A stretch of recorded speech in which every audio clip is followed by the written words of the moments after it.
so good. You know me, I'm Tawan Butler. This is the Main Event Podcast. Make sure you like and subscribe on YouTube, everybody. To my other left, which I always say, I got Mike Whisper over there. What's going on, man? Oh, nothing much, man. Like I say, I'm always glad to be here. Yes, sir. This is the best place to be right now. Man, because you know when you talking boxing, all the people want to see is the main event anyway. That's it. And that's the truth. I'm going to keep it real. That's all they want to see. That's so, it. With that being said, I'm going to introduce our next guest. I'm excited to introduce the little homie. I'm going to call him the little homie because I feel I'm a few years older than the homie. You know what I'm saying? Just a few. But, you know, we've had some people come through, some fighters, some comedians, top peoples of the sport. We've had fighters. And we had upcomers, too. Up-and-comers. And this brother right here is an up-and-comer, but there's something special about this brother right here, though. He come from boxing greatness. Yes, he have. He come from boxing greatness. So it's in his bloodstream. You feel me, Mike? Yes. Yes, sir. So none other I want to introduce the Sugar Man, Sugar Shane Mosley Jr. What's happening, man? How you doing, bro? Thankful to be here, man. This is awesome. Man, we appreciate you coming through, man. Yes, First we do. of all, we'll go ahead, Mike. No, we just appreciate you coming. Yeah, we do, man. Jumping we in do. on that. We always like having people that come through, man. First of all, that's a fan of the sport like yourself, and a fighter in the sport like yourself, and making a lot of noise in the sport like yourself. So the people that, they know your name because they know your pops, right? But tell everybody who you are, your record, your amateur background, everything that you got to tell us about it, baby. All right, so as an amateur, I had about 50 amateur fights. I lost about 10 times or so. Okay. And then as a professional, I'm 15-3 with 9 knockouts. Okay. On my last fight, I just recently won an intercontinental WBU belt, which was my first little piece of jewelry. Which that's is good. Brag on him a little bit. Hey, you need to do, this is where you need to tell us about it right here. I was also on the TV show, The Contender. I really want to get to that. Get to that one. Okay. But go ahead. I'm sorry. But, so I made it to the finals on The Contender. That was an incredible, feat for me just because, for one, there was a lot of great talent on the show. And two, by getting as far as I did on the show, I was able to validate myself as, a legit fighter. I wasn't just some guy that was just trying to fight because of his dad was a fighter or anything like that. People could see the passion. People could see that I really knew how to fight. And they could see the hunger. So that was important for me. I think that I was always, looking for that, as far as like people seeing me as a legitimate fighter, not just some guy that just wants to fight because his dad was a fighter. Right. That's what I wanted to ask you about too. Growing up, watching your dad fight, right? Did that was that something you wanted to do because you watched him, or did he push you in the gym like, whatever fathers play, they're going to make their sons play? So did you really fall in love with the sport, or Pops was like, nah, you fighting, boy? My father is not that type of dude. He would never like force me into fighting, and he didn't. But if like they say, the fruit doesn't fall far from the tree. Right. It was just kind of inevitable. Me being around him as much as I was, seeing his mentality, seeing all of the things that came along with being the son of a fighter, it was easy to fall in love with boxing. Right. Because you got to see him fight some amazing fights, bro. Right. Man. So just kind of being around all of that, just being in the gym, being around a lot of great fighters, great fights, it was, like I said, it was easy to fall in love with the game, and it was definitely in my blood to fight.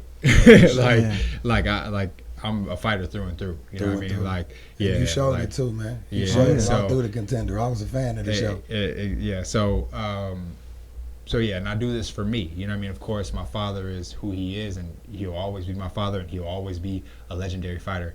And I want to be also a legendary fighter. I also want to be great in my own, name. I want them to say, that's, the Sugar Man. For sure. That's the Sugar Man. He, his dad was Sugar Shane Mosley, but that's the That's Sugar the Man. Man. Right. Now, for the people that don't know, tell them the weight class you fight in, because we didn't announce that. Okay, so I am a middleweight fighter. Okay. That's 160 pounds. Okay. They got some of the greatest that Yeah, have it's ever got some done heat. it. They Man, got, that's in a that heat weight class. class. some of the greatest that's ever boxed are in that weight class, and some of the greatest fights right now, currently, are in the middleweight division. Canelo Alvarez, Triple G, Jamal Charlo, who else? Man, that's a lot of heat in there. the- Say your name, too. We here to talk about you, not just the people left there. Because you what I'm saying is there's a lot of heat in that weight class that's what I'm looking for. I'm looking forward to those fights. Sure. He wants all the smoke. Right. Sugar Man want all the smoke. Want it all. Yes, sir. Go ahead, Mike, my brother. You got No, anything to I was add just saying he over there? want all the smoke. I mean, being in that weight class, I mean, as far as, fighting from the contender, how soon do you think you'd be ready to take on one of those big names that's in your weight division? Well, honestly, it could come out of nowhere. You in boxing, you always got to be ready. You know what I mean? Like, if you look at, I'm not saying that I'm in the same category as Lomachenko, but Lomachenko fought for the world title in the second fight. So, Indeed. If the people want it, that's how fighting is. Fighting is the best fight the best. So it could happen within, a fight. It could happen in 10 fights. You just got to be prepared for when you do get that call, that you're ready for it. All right. Speaking of getting the calls, where was you at when you got that call to even join the contender? So I was fortunate enough to get the call by somebody that I was training with and at Wildcard West.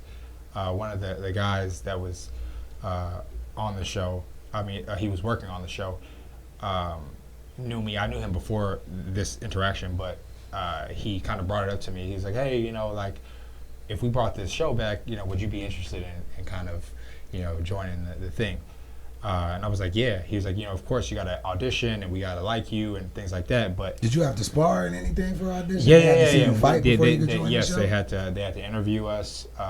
They had to see us spar, things like that. Of course, I do think I had a bit of an advantage if I'm gonna be blunt, because of who my father was. You know what I mean? There was a couple of guys that had fathers that were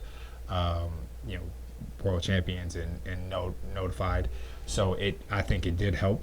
Right. But you still had to fight to get to where you got got to. to. Of course, we still got to do the work. I had seen on the show, they was like, man, he had it easy. You seen who his daddy was, but you really went as far as you did, man. You shut a lot of them people up on it, man. I think I had an advantage with being the son of a fighter. Son of a legendary fighter, because I got to see the mindset going into fights like that. A lot of these guys, after the discipline wasn't there, you know what I mean? The mindset to constantly be on point throughout these things, to monitor your temperament, to be kind of aware of all of those things. A lot of those guys had different ideas of what they thought that you should do in situations like that. And for me, it was more so take everything fight by fight. You know what I mean? Like I could be fighting any one of you guys, so I can't be gunning for just one guy. I gotta be gunning for. Just gotta be ready at all times. And if I exude all that energy, just trying to be tough all the time, it's gonna burn me out, and I'm gonna lose. So I gotta just take the fights as it comes. Be calm and be ready for whenever the action comes. Yes, sir. Now, being on the contender, I know that you only can see so much that they put on TV. Now, off camera, how was the atmosphere really like? Was the tension really real, or did they stir y'all up to make y'all want to fight each other, or to make Mike be tripping? Because Mike was tripping on the show a lot. Mike was. To be honest, he was. I love Mike. Mike is like one of the coolest dudes. Like, I swear to God, like Mike is one of the coolest dudes. He's annoying as all hell, but it's just because that's just his personality. You know what I mean? He's constantly poking at you and stuff like that, and that's just really him. But deep down, he's really a nice dude and stuff like that. But the atmosphere was good, though? Oh, well, I mean, the atmosphere was what it was. I mean, that wasn't fake. I mean, these guys are fighting for, we were all fighting for $250,000. So, I mean, I was going to ask you that, too. Do you take, sorry, I didn't mean to cut you off, my brother, no. It was, a lot of fighters want to know, and I tend to ask a lot of questions that people want to know. Did they pay y'all per fight, or did y'all just have to fight to get to that big prize, or did you get paid for every match? Because you are a professional. Yeah. So in order for them to be professional fights, you have to get paid per fight. So the first couple fights weren't that much. It's the grind. And then the further you went in the show, the more people that were eliminated, the more you got paid. And so it was, it was decent. I mean, you get to the finals, man, it was decent. Man, you put on a great fight in the finals too. Yeah. I mean, I wish I would have done better. But you showed you belong there. Right. Absolutely. And all the guys, thought that I was gonna get knocked out, and thought that Brandon was just gonna wash me because for whatever reason they played you for the pretty boy, man. They thought you was pretty boy. They thought that I was, just. They didn't know you was for real. Right. Right. They didn't know you really came to fight. I show with actions. For me, it doesn't mean anything to be the loudest guy in the room. For me, it means it's when you show your work, when you show that you are who you say that you are. Mm-hmm. All you got to do is say who you are first, and then show it. Right. Yeah, for sure. Was it weird? Was it weird training with the competition all in the gym? Because they had y'all all together, at least from the editing wise. No. It was always had y'all all together training. Every single training session. Literally, the semifinals fight, I was sleeping next to Michael Moore. Like literally, like his bed was right next to mine, and I tell people this all the time, man. I was like, oh, like he's snoring, like you know what I mean? Like it was just like, oh, I want to just knock him out. He's snoring, man. I can't sleep. You know what I mean? So it was definitely different than what what regular boxing is like, and I think that was important of an experience because it shows the level of discipline, the level of focus, the level of all of those things that you have to have in order to be an elite fighter. Yeah. Because if you are an elite fighter, if you are who you say you are, you can handle anything. Because I don't know if I can handle that. I'm getting paid to knock this dude out. I want to sleep in the He's same sleeping right. He's sleeping right next to you. Man, get away from me, bro. I'm trying to knock your head off. Right. I ain't sleeping with you. I don't even want to train with you. We did everything together. That's crazy, man. So did you get a good look at him? Like, oh, he weak in this area. He weak in this area. I've known Brandon Adams for a while, so I kind of knew different things that he was good at, things he I knew of him. You know what I mean? And so I had a game plan coming in, and I didn't execute it as I should have, and that was good on him. You know what I mean? He did the things necessary in order to cut those things down. So he did what he needs to do to win, and he's a great fighter, and hopefully. Man, you gonna get that shot, bro. You keep doing what you're doing. You keep training hard as you train. You keep running the extra miles. Don't nobody else want to run. And you gonna get there, bro. I can be attest to that because the boy got heart, man. Oh yeah, most definitely. The boy got heart. Yeah, but that's what it takes. Doing that extra. When everybody else is sleeping, you should be out running. Somebody, when the gym open, you there. You doing all you can to fulfill the dream that you have in your mind. We got you while you're fighting, and we understand who your daddy was and how you grind to get where you got, because just to prove you a fighter, not because of who he was. And now we want to dive deeper in your career. Of course. Yeah. So my question, because I know Mike got some questions for you in this area, but what I want to know, after you came up short, on the show, did people, I should say, were promoters looking at you, looking to sign you, or were people showing interest before you lost and then they quit showing you interest because you lost, or? No. I think everybody just assumed that I was with the contender and the contender was going to, move me and things like that. And so, it was kind of like a, how do you say, like a standstill, just like limbo type thing, but just because people are kind of waiting on like what's gonna happen and things like that. So in the interim, I got some fights with by myself with a promoter in Kansas City, actually. Oh. Yeah. Oh, that boy know how to bring up a team. He rung the bell, huh? Hey, I'm up now. Oh, no. No, I'm just playing. Go ahead, bro. But yeah, so I fought twice in Kansas City. Got two wins. That's where I got my WBU belt. Talk about the jewelry. Yeah. And so I was able to further my career out there. And then while I was out there, one of my buddies that was on the show, he's Quantavious Cash. Mm-hmm. His manager was out there for the fights and stuff like that. We were talking and things like that, and I like what he does. He also manages a few other guys, Badu Jack, like I said, Quantavious Cash. And I was thinking, I need someone to help me move my career and things like that. So I reached out to him, and we were able to sign. I was able to sign a deal with him. That's my boy too. That's my boy too. Yeah. My boy. What's up with it, man? So now we got some things. We got some things cooking, and hopefully some really great things to come in 2020. Right. So yeah, we on that championship. Now let's go a little back into your earlier part of your career. Yeah, absolutely. You had 2 losses before you went on to the contender. Tell us a little bit about how you maintain your hunger even after your first 2 losses, going into the contender, and tell us what was your mindset when you was being invited and knowing where you was in your career.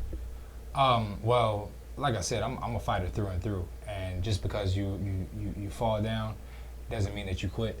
I mean, if this is something that you love to do and something that you want to do, you're gonna make mistakes. You're gonna you're gonna fail. You're gonna like I said, you're gonna come up short. But it's when you quit and when you give up on your dreams is when you really lose. Mm-hmm. So I mean, I'm 15-3, and I could still be fighting for a championship. That's right. That's right. You know what I mean? So, but that's just consistency. That's just continuously believing in yourself and your grind and all those things, and accepting the fact that you did lose. That's right. right. You know what I mean? You gotta accept I lost. I came up short. What do I have to do to make myself better? Right. Because a lot of fighters will blame other people. Oh yeah. They be like, the camp wasn't right. Yeah. Oh man, they gave me a trainer. It was a trainer. I only sparred twice a week this whole camp. No. My left pinky was hurt. They blame everybody. It's you. You're the only one fighting in there. That's it. At the end of the day, that's it. You can blame whoever you want to, but at the end of the day, it was you. And so, and those 2 losses, all 3 of my losses were my fault. And I got to learn from them, and I got to make myself better. I got to do the changes necessary in order to become better and be a champion and be great. You think, did you underestimate the people you was about to fight? Like, before you got your first loss, what was your record? I was 2-0 actually when I got my first loss. Oh, okay. Yeah. Man. Did you feel like, dang, man, did you underestimate them? Or I just think that, my head wasn't in the right place for all of them. Just putting it all together, putting all the pieces together. It's when somebody's fighting, and they're fighting with you, it ain't just 1, 2, 3. You know what I mean? Right, like Mike Tyson says. You know what I mean?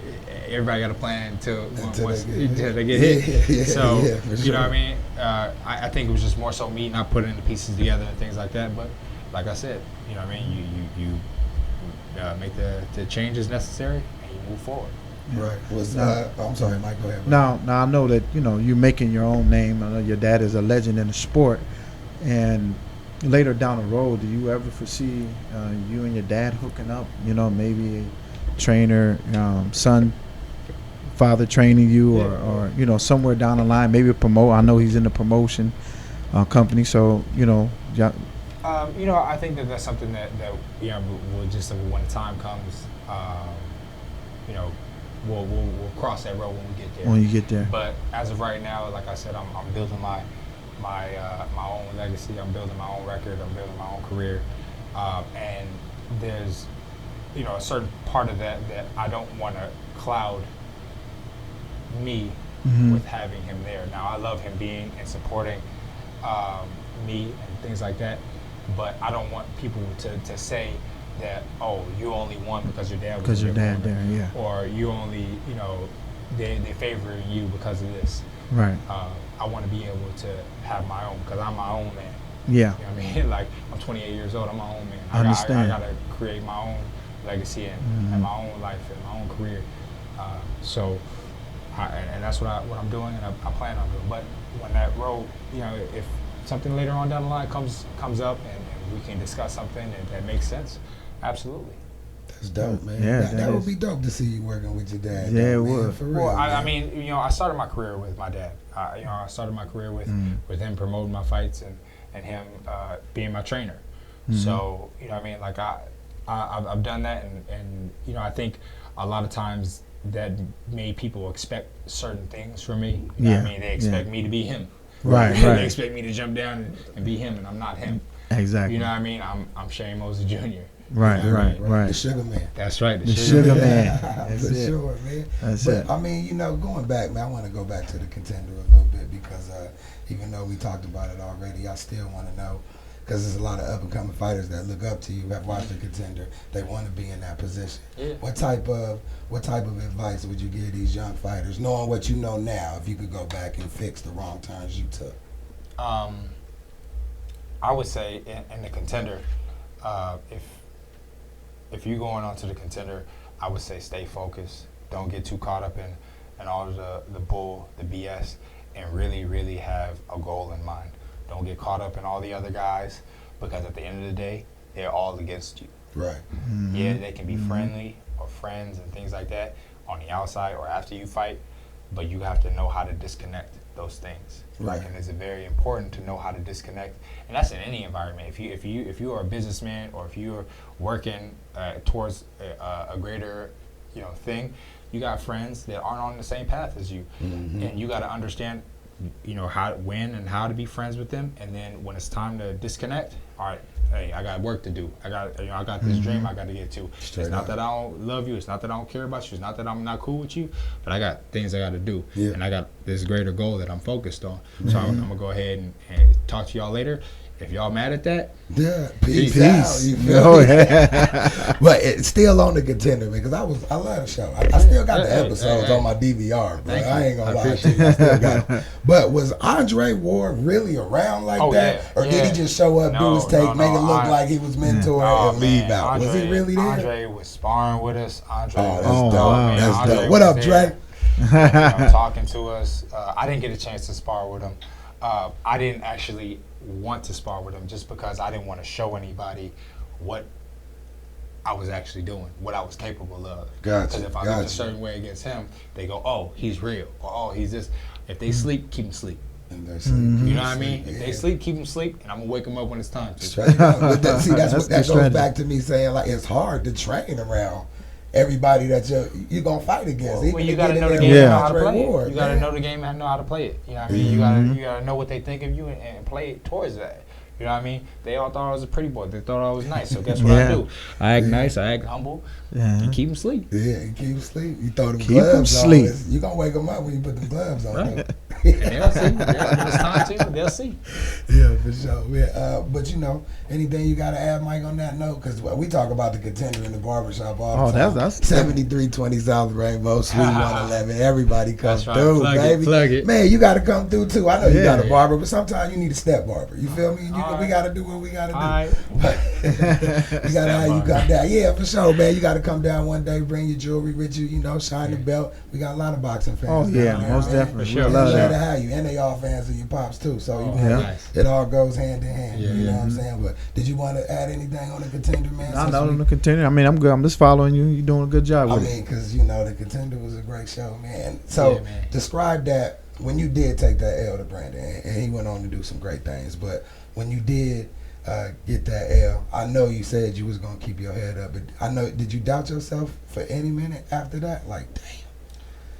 No, it was just kind of the maybe next step. And to be honest, they got me out here to Las Vegas. Right. I decided that I was going to move to Las Vegas and continue my career out here, I should say.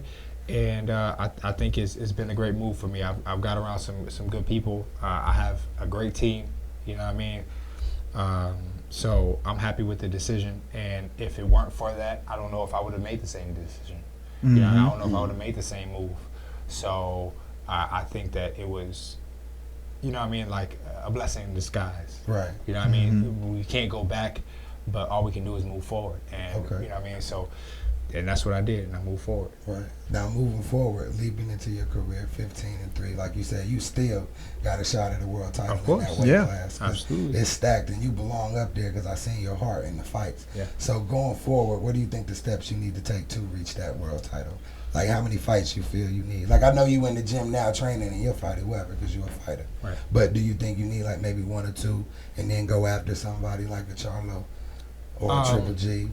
Or you know, I think one or two fights would be great. You know, in order to get the necessary experience and things like that. But like I said, you got to be ready at any point in time, and just whenever the call comes, you guys got to be ready for it. Right. So I agree. But also, you know, I think what's important about those big fights is getting the people around you, getting the fanfare around you to want those fights. You know, I mean, we just had a fight, Logan Paul and KSI. Right. And these guys are debuters, but the reason why they got to fight at the Staples Center is because people want to see them. So the big fights will happen like that, or unless you get the people behind you, the people that want to see that fight. So I think, I'm not sure how many fights that could be in one fight. That could be, like I said, in 10 fights. The people around me to say, I want Sugar Man Shane Mosley Jr. to fight one of these champions. You know, Right. because he deserves to be there. He's proven himself to be there. Yeah, for So, sure. you know what I mean? That could be in the next fight. Man, as long as you keep your team intact, man, you're gonna be able to get there. Cause you know, I dibble and dabble in the business a little bit. You know what I mean? I don't know if you know, but it is. What did he say? Okay, we already know. All right, check this out. Hey, it's live right here on the Main Event Podcast. Make sure you like and subscribe too. But That's right. Just speak on real quick before we wrap this segment up. Speak on these fighters, man, who be scared to take these fights. Talk about, nah, man, I don't want to come in on the B side. I'm better than that. Or, nah, man, I need to be this way or make it my way. Talk about the grind. Like, sometimes you got to take them B side fights to make your name. Right. Absolutely.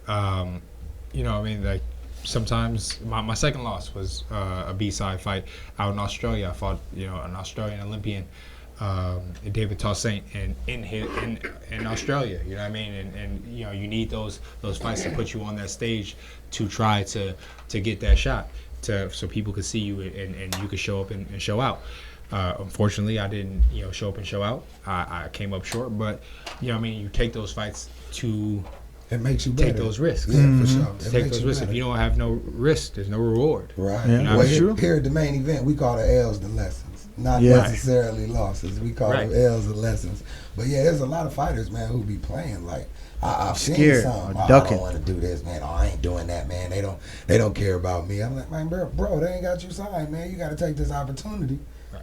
to make a name for yourself for the people with the money. Right. And then go from there. But you know, they be scared, man. So I appreciate you telling them that. They hear from the Sugar Man, they gonna know ain't nothing sweet. We done dove into the man's career. We done dove into who his daddy was. We done dove into all the stuff on the Contender we could dive into without breaking contract terms. But now we want to dive into, man, just let's be fans of the sport right here, because there's a lot of That's fights Yeah. coming up that people want to see. And me and Mike here at the Main Event would love your take on some of these fights that we bringing up. Oh man. So let's talk about the first one, since it's a big fight weekend in Vegas coming up this Saturday. We got Deontay Wilder, a rematch with King Kong. Now, how did you like the first fight on that fight? Did you think first King fight- Kong pushed him real hard? Oh, absolutely. I mean, he was clearly like you know, out on his feet. He was a true champion to come back and get his head together and come out and knock out dangerous dude. So Yeah. of course, you know, those things going into this fight this coming Saturday, that's going to play a part. You know, of course, you know, he has to be cautious and things like that. That is Ortiz, but Knockout again? I don't honestly I don't see this particular fight going to a decision. Okay. Now, I think somebody get knocked out. Do you know which one? I don't know. We're not naming names though. We're not naming names. Somebody. To be honest, somebody this ain't going going 12. I can't see this one going 12. These guys punch too hard. They're too talented, and both of them show the hunger to win. So I think this is going to be a great fight. This is, for me, a 50-50 fight. 50-50. 50-50 fight. But that heavyweight division, man, power can change anything. Right. Yes, One punch can change literally anything. The whole fight. Now, the second fight I want to ask you about, because this is one of my favorite fighters in the game. He's the only one that can really get me to throw a party for him, you feel me, which is Canelo. You know what I mean? Now, he was once in your weight class. Yeah. How do you feel about him jumping up to 75, though, and fighting Kovalev? How you feel about that? I think that, he showed great power. He showed great accuracy and the ability to hone that accuracy late in the fight is pretty impressive. For him to be able to get a picture perfect knockout like that in the 11th round is pretty impressive. I was like, wow. When I rewatched it, I was like, because at first I was like, oh man, like what was this? You know what I mean? Because my angle was just not that good. But then when I watched it back, I was like, ooh, he got him. Yeah. You think he should stay up there, or you think he should go back down? I don't. Moving up to 175, I think it'd probably be hard for him to go back to 160, but he'll probably stay around 168, 175, I would assume. Maybe he stays at 160. Oh. We live at the Main Event Podcast, baby. Like and subscribe on YouTube. My bad. I told you at the Main Event, we say our bad when we raw. It's all you good. Sugar man. Go ahead, man. You the sugar man. So I'm not sure if he'll be able to make it down to middleweight again, but we'll see. You know what I mean? That's up to him to do. It didn't work well for Roy Jones when he went up to heavyweight and then came back down to 175, and he got himself hurt. And I'm sure that he thought it was. Now looking back, he probably thought it was a bad idea. So who knows? That's up to him. But I think probably he should stay around 168, 175 since he's already made that move. You don't need to go down to 160. And if the guys at 160 want to fight you at one, they'll probably go to 168. Right. Yeah. No. You absolutely right. Well, since we're in heavyweight, what you think about Andy and Joshua? December 7th is going down. I can't wait to see that fight. I think that's going to be a great fight. To be honest, I think that Andy does it again and shuts the door on him. I think that's a hard one to come back from, just because I understand that they think that they could probably outbox him and things like that, maybe do something different, but a guy that was able to for you to knock him down and then come back and knock you down 4 times and then knock you out, stop you.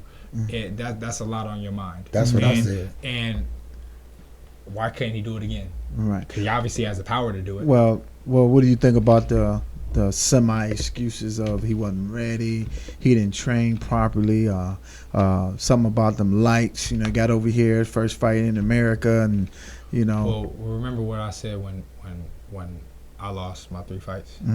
You got to own that. Whatever it was, you just got to own it. You can make all the excuses that you want, but at the end of the day, he's a live dog and you're a live dog, and they fought. And you knocked him down. Obviously, when you knocked him down, he wasn't you. You know what I mean? If he would have knocked him out in that first knockdown, he would have been the man. Oh, yeah. He wouldn't have said nothing about, he wasn't ready or nothing like that. Yeah. If you would have knocked him out, because you clearly knocked him down. You had the strength to knock him down. So, you could say all you want, but at the end of the day, both of them put the fight out there. They fought, and he came back and knocked him down 4 times and stopped him. He did look gassed, though. He did. AJ did look gassed, though. And I'm even go as far, and I'm going to say this, because, Andy was the replacement. Right. How AJ looked that fight, I think Big Baby might have did the same thing. I'm going to keep it real, because Big Baby ain't no punk either. It's most that big boy, he could punch. He just didn't look ready. Even at the beginning of the fight, when he was laying back on the ropes, he just didn't look like he was there. He always keep that calm demeanor, though. Not that calm. I would love to see a third fight. So, if he comes back and wins, we got a third fight. And we got a possible, great rubber match. And, so that'd be great. But as it stands, I think that, Andy does enough to do it again. Yeah. Does that fight take the steam off of Wilder and Joshua? No, because to be honest, they're two completely different fighters. You know what I mean? Because who knows? Anthony Joshua could come and beat, anything can happen. Wow, you know what I mean? Anything can happen in boxing. You know what I mean? Anything can happen in boxing. So, I mean, I would hate to have Andy win and people would say, "Oh, AJ's washed up." Mm-hmm. You know what I mean? Because there's many guys that's this guy beat this guy, but he can't beat that guy. Right. That guy beat this guy. You know what I mean? So it's just like, just Styles because he could beat fights. exactly, just because he could beat this guy doesn't mean that the other guy can beat him too. So we'll see. I originally wanted to see, Wilder and Joshua. I thought that was like that. I mean, everybody wanted the undefeated guy to fight the other undefeated guy and see who wins. Yeah. Sure. But I mean, the other dark horse, man, is the Gypsy King. I was just about to ask you about Tyson. That was next on the list. How you feel about that fight? Ooh, the first one. Man, it was close, man. You know Do you agree that the two knockdowns made it a draw? Do you think Tyson Fury was ahead on the scorecards? I think, we just going judging. I mean, and always we at the main event, baby. I just think the second knockdown solidified a draw. But without that second knockdown, I think Wilder loses that fight on the cards. But that knockdown, I think that brung it on through. And I also think if they ever get in the ring again, I don't think it's going to last that long. I think Wilder will put him away. Tyson Fury ain't look too good his last fight.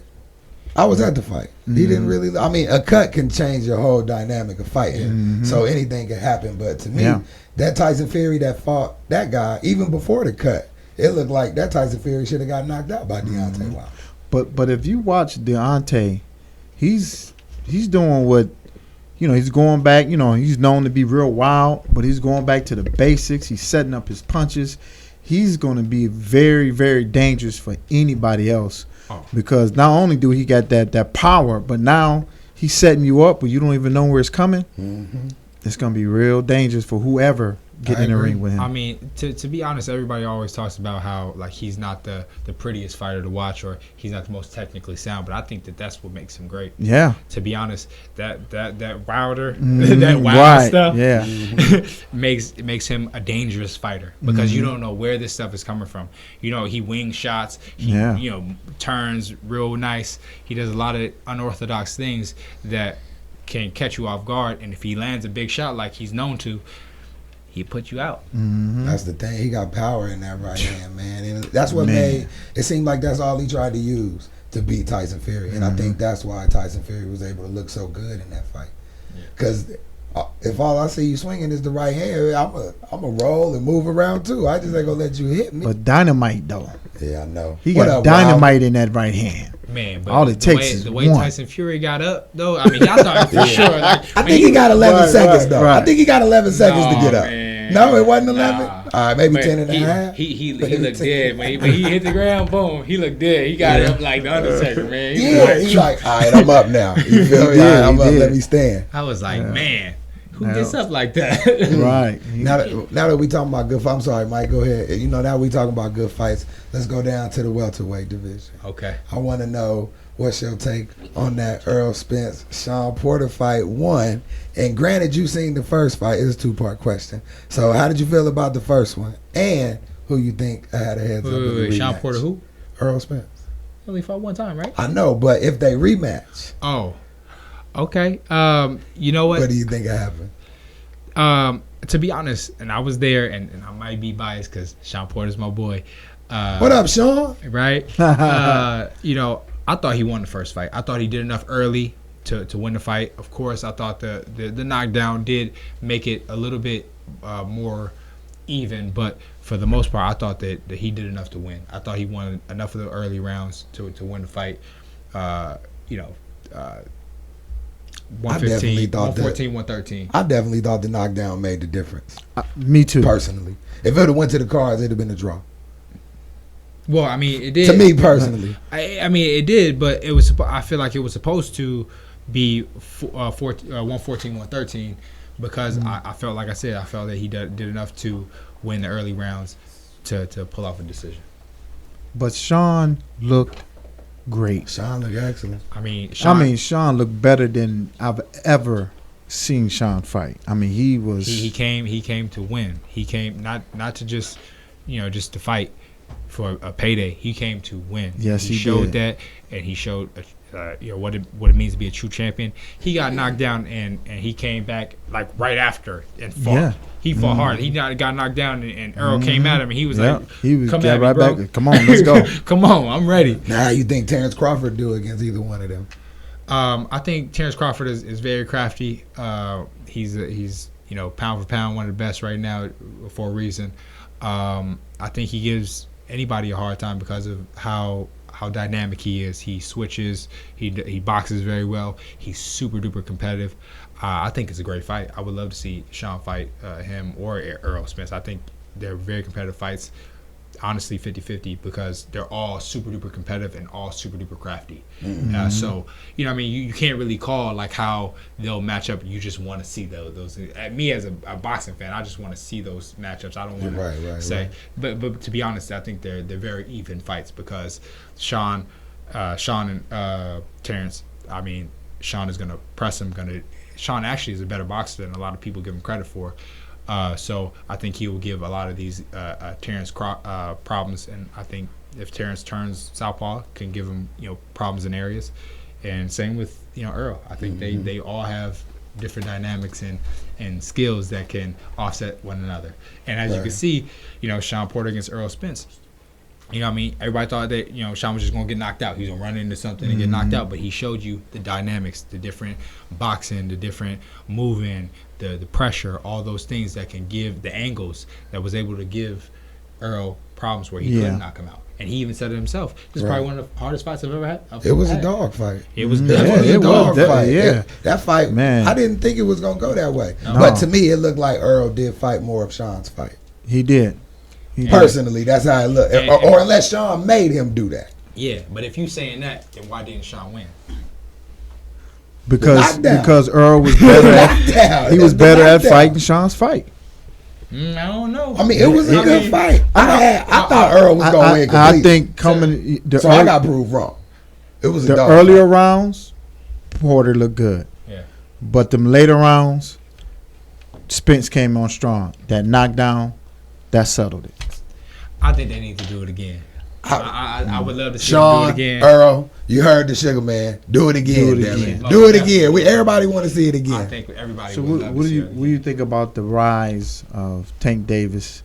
He's about to fight Gamboa. What do you think about that matchup right there? I think it's a good showing for him. I feel like he should win. I feel like definitely Gamboa can give him different dynamics. He's an older veteran. Obviously, he's champion. So he can most definitely give him, a different dynamics. But I think Tank should do what Tank does. I think this is kind of the changing of the guards, as they say. They're gonna put an old veteran in with a young lion, and see what the young lion does to him. I think that if Tank is doing what he should do, we should see the regular, normal Tank Davis. Right. Tank Davis. But here's the thing though, Gamboa though is somebody that you cannot sleep on. Oh, absolutely He's crafty still. he's very crafty. Yeah. Early in his career, I mean, he was, he was fast. knocking people out. They was comparing him to Mike Tyson until he ran into Crawford, and he haven't been the same since then. But he still have that ability.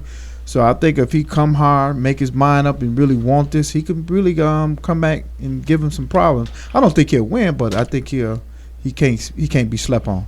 No, absolutely. I don't think that he should be slept on, and I don't think that the Tank is looking to sleep on him. I think he's looking to sleep him. You know what I mean? NyQuil, baby. Yeah, I think that's what he's looking to do. Mm-hmm. And I mean, like I said, if he's looking how he normally does, I think that should happen. But we'll see. I mean, that's why we watch the fights, and that's why we make these fights happen, just to see what styles does what, and if Gamboa can stop that, because he's very, very, very capable of doing that. But we'll see. What you think of the younger fighters that's coming up? The ones younger than you, obviously, like Devin Haney, Shakur Stevenson. What you think about them too? I think they're both great fighters. I love watching them fight. Me too. I think they're very talented. I think they're gonna be superstars. To be honest, you know what I mean? Like, both of them, I think, are very talented. As long as they stay on path, on the course, and don't let all this other, you know, the distractions get in their way, I think that they could be, you know, the next legends of the sport. Man, I agree too, man. As long as they keep good people around them, absolutely, and keep the new homies away, because you know you get the new homies when you start getting. We was talking about it last week. Yeah, we was talking about the new homies. But man, let everybody know where to find you on social media, bro. Yeah, find me at Shane Mosley Jr. on Instagram, Shane Mosley Jr. on Facebook, and at one Shane Mosley Jr. on Twitter. You got all three, so you better follow them and let them know when your next fight is, or is it in the works? You got a date yet? What's going on? So it's in the works. We definitely have to. I'll keep you guys posted. If you follow me on any of those platforms, I will be posting it when I do know some new information. But as of right now, we don't have a date set, but I'll keep you posted. Man, now we know you with a good manager. Yes, that's my boy. That's my boy. Now, me and him go a ways back in the sport, man. I've seen him come from, man, just beginning to where he's at now, being able to help manage Badu, being able to sign fighters like you. Just speak on how good of a job that man do, man, when it come to handling your business, because I know he good. Oh man, he's great. I mean, I've only seen some great things. Like I said, we got some great opportunities coming. Ever since I signed with him, and I mean, doors have basically opened up. It was almost like people like validated me because they saw I was with him. They're like, if he sees something in Shane, there's something. It must be real. Something is being overseen. He's so that type of guy. Yeah. So and I just like the dynamics of what I see. You know what I mean? Like I said, when I had my fight in Kansas City and Quatavious Cash was fighting out there. Kansas City. Yeah. And so it was kind of a smaller level fight. You know what I mean? Like, and he went out there and watched, you know, the Cash fight, supported him, was there in the back, and I was like, man, like most managers don't do that for like a fight like that. You know what I mean? Maybe if it's a bigger fight, you know what I mean? But he got guys like Badu Jack. He got, you know what I mean, other guys that he could be, you know, worried about, but. You know, he took this guy and was supporting him through a smaller fight that I feel like most fighters wouldn't do. So I saw that, I was like, man, if he rides with you, he rides with you, and I like that. With him, it's like Allstate. You in good hands. You know what I'm saying? He's a good dude. Nah, man, stand up dude, because you know everybody, man. One bad move could make you a bad name in boxing. Right. Mm-hmm. We all know that people on the inside, they know one bad move could kill you all, anything. But that dude, man, even when I heard of him before I even met him, nobody never said nothing bad about the homie, man. Right. And that's how you know he really a good dude like that, man. Absolutely. So, what else I want to know before we wrap this up? The Main Event Podcast. Make sure you like and subscribe on YouTube. Are you going to like and subscribe on YouTube, Shawn? Absolutely. Okay, you got to like and subscribe. So, y'all better like YouTube. and subscribe on YouTube. You heard the man. Straight up. Straight up. But before we close this out, man, I just want to say thank you for coming through. Absolutely. Indeed. I reached out to your manager. And like my partner he made sure it happened. You know what I'm saying? And Mike, you got anything you want to say before we wrap this up? No, man, I just appreciate the opportunity, man, that you came out and, you know, I really thank you for that. Man, thank you for having me. Man, when Shane was here, it's the Main Event Podcast. Tawan Butler, Mike Risper, the Sugar Man, Shane Mosley Jr. is here, 160 pounds, and he's coming, baby. Make sure y'all like and subscribe on YouTube, the Main Event Podcast, and we out.